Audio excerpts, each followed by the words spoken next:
Welcome back to the Great Conversation, episode 3. We are continuing the conversation by Hutchins. So this is essentially the preface to the selection of great thoughts by great thinkers throughout the last 2,500 years of the Western civilization. This great conversation, this tradition of talking about every angle of a topic with different thinkers throughout time.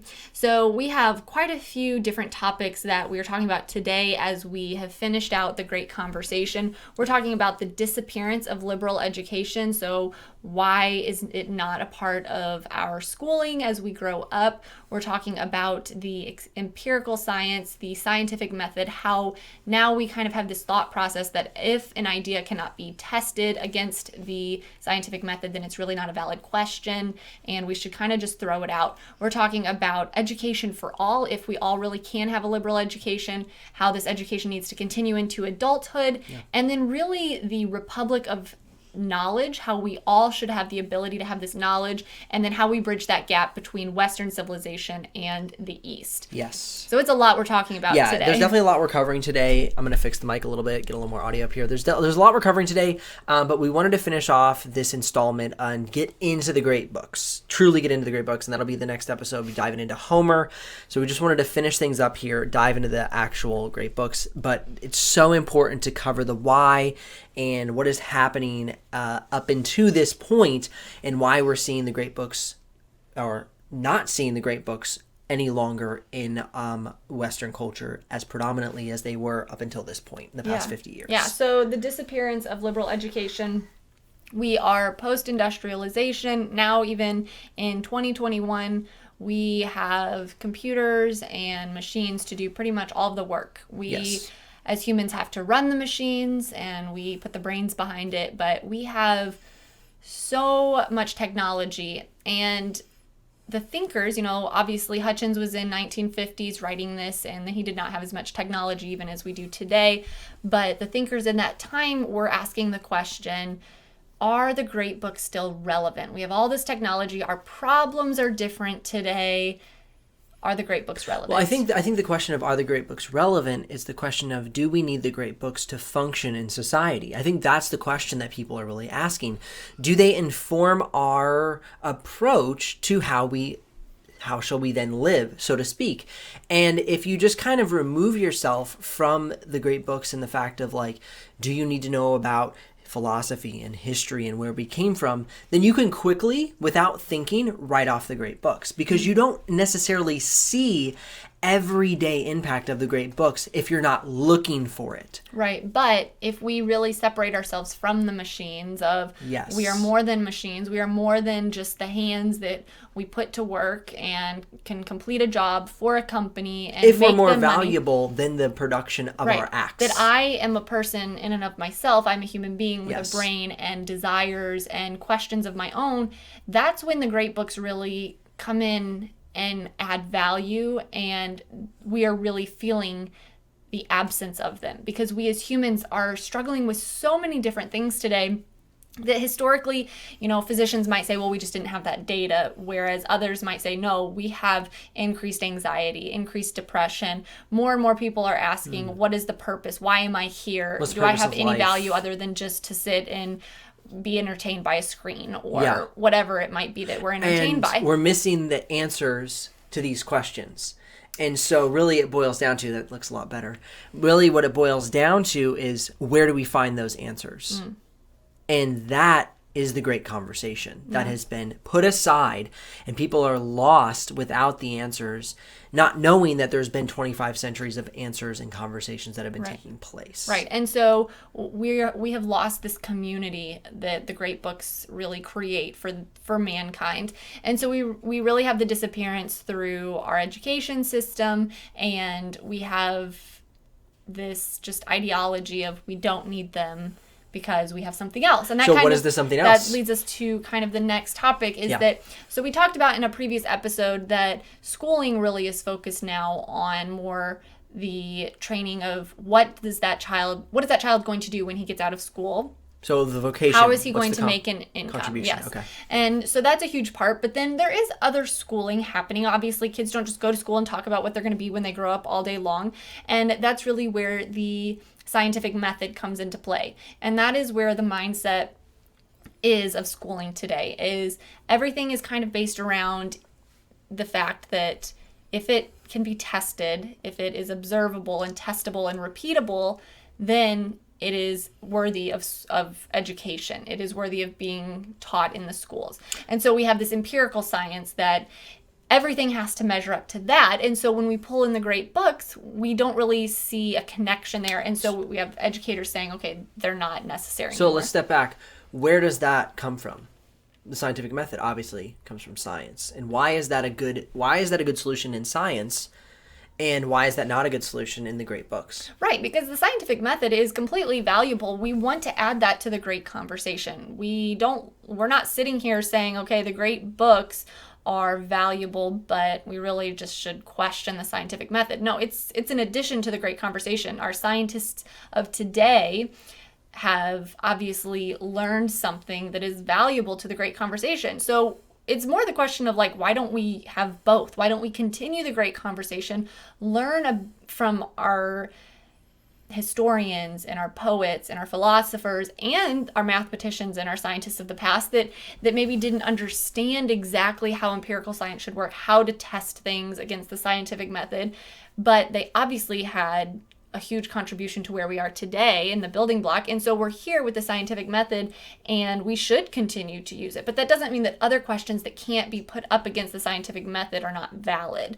And that's what Hutchins really talks about, is that poetry or philosophy is going to ask different questions that we can't just test against the with the scientific method, but that doesn't mean that we shouldn't ask them, and we shouldn't throw away the books that ask those questions. Yeah, and and honestly, as we talked about in 2 episodes ago, whether those questions are true or false or leading to a true answer or a wrong answer doesn't make them obsolete from the conversation. Mm-hmm. So even if the scientific method were to be applied and were to say that these books don't come to completion and say, yes, the scientific method proves that these books are real and work or whatever it might be, it doesn't remove them from the conversation, because the conversation is not about what is right versus what is wrong. In the fact of the conversation is the formation of Western civilization thought. Right. That we're going to have different thoughts, Yes. and that doesn't mean that we say you're just absolutely wrong. We might say, I disagree with you, or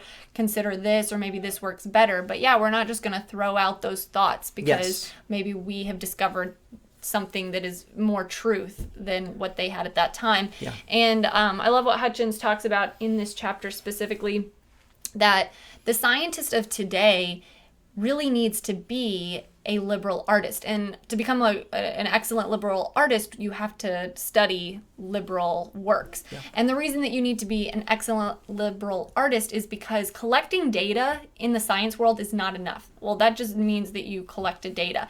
But with that data, you have to be able to rethink it and imagine it in a different way. I think about my brother as a scientist, and he talks a lot about how his work for so much of his time is sitting around thinking about how it works. Yeah. What does the data mean? What does it mean? How is it working in the actual physical world, not just on his computer or the way that he has formulated it on a piece of paper? And so we do need all of these young people that are growing up into adulthood to continue this liberal education, because when they do become that specialist, that scientist, they need to be able to think creatively about the data they've collected. Yeah. They ought to be our thinkers of the future. Yeah. Not just data collectors and cogs in a machine to produce the next great society, so to speak. Right. So now let's move into this idea of education for all, that we all should be able to have this liberal education, and then what that means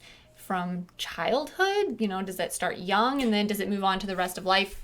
As we have more of this leisure time, how should we be using this liberal education. So starting from childhood, it's something that you and I have discussed a lot. Are the boys going to read these books from a young age, and will they understand them? And is that the whole point? Are they supposed to understand them?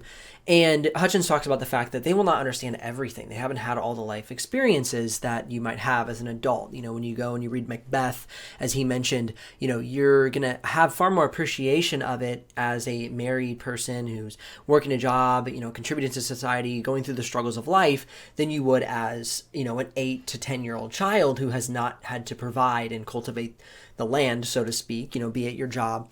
And so that has really led us to believe, okay, yes, you do start reading the books from a young age, but you're going to get a different perspective from the books in your late 20s to and beyond as than you experience life versus being a child. But it is absolutely perfectly relevant for a child, upper child age, I guess you could say, to read these books, because they will capture ideas. They will start to put together the pieces. And then as they make their way through the great books, they can reflect back on the works and think, oh, that's what that was saying in, Homer, or that's what that was saying in Dante. And, if you're 12-year-old reading Dante, you're really doing some good things, because to be able to understand something, at least a moment of those books, is really stretching and helping the mind cultivate and grow and expand, rather than just, reading random lessons that somebody who currently came up with. Right. And so he asks in the chapter, Education for All, are these books going to be difficult to read? Yeah. And the answer is yes. Yeah, it's not, as we said, your leisure reading. It's not for me reading Star Wars, something I really enjoy, but is not a challenge to, how I perceive and see life. But will they become easier as you read the first work and then the second work? So the way that we're seeing it more and more is the first work is going to be the most difficult, because the works build upon each other, as he was saying in, the first part of his great conversation, the preface to the great books of the Western world, because they have all built upon one another. And so Homer is what we're anticipating to be our most difficult work, because we have no preconceived context before reading that work. But then everybody past that work is constantly referring back to it, because they themselves were liberal artists. Yeah. So it will become a little bit more manageable, but yes, we are expecting that it's going to be difficult. Challenging. But that doesn't mean that we're not going to do it. We want to grow our minds. If it's, I think he said in the chapter somewhere, like, if it's easy, if it doesn't cause pain or growth, then the book might as well be burned. Like, what is the point of the book if it's not going to help someone grow in some way? Good conversations are difficult conversations almost all the time. If I look back at some of our greatest conversations in our marriage, or some of the greatest conversations with good friends of mine, it's always been a challenging conversation that you look back and you say, wow, like that was really life-giving. That really shaped me, informed me, and challenged me. And that's what we're here to do. We're here to be challenged by 25 centuries of great works. Yeah, I do want to just touch a little bit on the fact that so many different professors at universities, and through the last 50 years, or maybe even since the 1900s when school started changing, really had this idea of, no, these works are not for the common man. They're too difficult.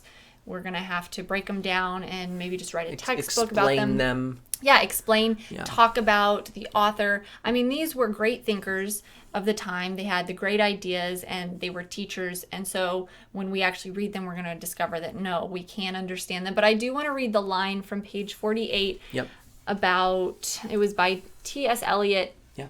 Said, in my own experience of the appreciation of poetry, I've always found that the less I knew about the poet and his work before I began to read it, the better. An elaborate preparation of historical and biographical knowledge has always been to me a barrier. It is better to be spurred to acquire scholarship because you enjoy the poetry than to suppose you enjoy the poetry because you have acquired the scholarship. So this really is encouraging to the reader who is preparing to read the great books of the Western world, that you don't have to know everything about the author and the context before you start reading it. And then as you read more and more works, they're going to build on each other. They're going to point backwards, forwards, different authors, different thoughts of the time. And we've discussed this, whether we're really going to use the internet to search certain ideas or about the author or what they meant. And in my opinion, I don't want to do that. I want to read the works. Obviously, Homer, we're not going to have context to, other than maybe what we have learned in school previously. about Homer, but after Homer, everybody's going to point to Homer, and then from there point backwards, and so point to contemporaries of the time. And so I really want to just kind of see this as a pure way of reading these works. Yeah, the interesting thing about different professors saying that, we need to learn about the authors, it's so interesting. Like, why are you going to learn about somebody by like knowing their age, where they lived, what they did, what they ate for breakfast? Like, just read what they believe. I don't need you to tell me what he believed if he wrote it down. Yeah. I think that's the confusion that happens a lot in university, and especially for me, I learned all of these different things. Oh, he was a dark person. He struggled with suicide. I'm not saying a specific person. I'm literally saying anybody. Like, we would have learned about that in school. Why don't I just read what he did, where he went, and what he said, and what he believed from him? Back to that author, yeah. It seems ridiculous when you really think about it. And then also going on the fact of what Hutchins says in a continuation of T.S. Eliot, he said that those who have been indoctrinated with different ideologies actually have a rougher start with the great books because they don't have a clean slate on which to interpret them for what they are. Yeah, for how the author presents themselves. Yes, rather than how a university professor or a commentary presents the author. Oh, he was going through this, well, that's why he wrote that. Well, why don't we let him speak for himself, is what I was just saying. Yeah. And so moving from that, we all have the ability and really the opportunity in America to read these books. Because of the Industrial Revolution, because of the opportunity of machine and giving us more leisure. Right. So should we read these once? How, this moves into the education for adults. Well, that's the whole thing of reading them as a child and then going back again and rereading them as an adult, because you're going to get you're going to build a foundation, and you're going to get a stronger connection with the great books as you experience more of a life and things start to feel more relevant to you. So some people use the phrase, I had a liberal education, and Hutchins says there's no such thing as had. Until you have died, you have not had a liberal education. That this process goes on your entire life of reading these books, and these are just the start, and these books point to other authors that aren't in the set, and then you go and read those, and then you come back and reread because you want to read it again, and you realize, oh my goodness, there was so much that I didn't know or discover or see last time I read it because I went through this experience and this helped me understand this. So there's no such thing as I had a liberal education. We want to read these books to enter into the conversation, being able to be a part of this conversation, and then continue for the rest of our lives. Yeah. And for what purpose? Why would we continue? We continue because the work of the great conversation is to become the most ideal and best versions of ourselves. And if you really are honest with yourself, that's never a completed work. You're never quite the best version of yourself because there's so much brokenness, there's so much self-will and interactions and interpersonal relationships that you can always improve who you are in relation to other people in the great conversation. The next two chapters, the next great change, East and West. A lot of odd thoughts for me, I feel like a lot of rambling. Oh, yeah, rambling, somewhat. Or it's just this idea that maybe I haven't really thought of the way that Hutchins was putting it forward. For one, that the next great change is that he wants to see this world, the Republic of Learning is how he called it, that we all have this ability to learn, and that this learning through liberal education with the great ideas from the great thinkers of the past will lead us to more democracy, more free men, the ability to think on our own, and move forward with democracy. And then with that, as we understand ourselves as Western civilization, we can then look at the East and the Orient and Russia and say, okay, let's start reading their works. Let's try to understand them and bridge the gap because we see the commonalities between our two civilizations. So because there are more commonalities than we would like to assume that there are. Yeah. Or like to think that there are. Because we don't understand ourselves well enough. So how could we see the commonalities if we don't even understand our own foundation? Right. So that's really all I have to say about those two chapters. And I think that's plenty because that's honestly sums up what he said.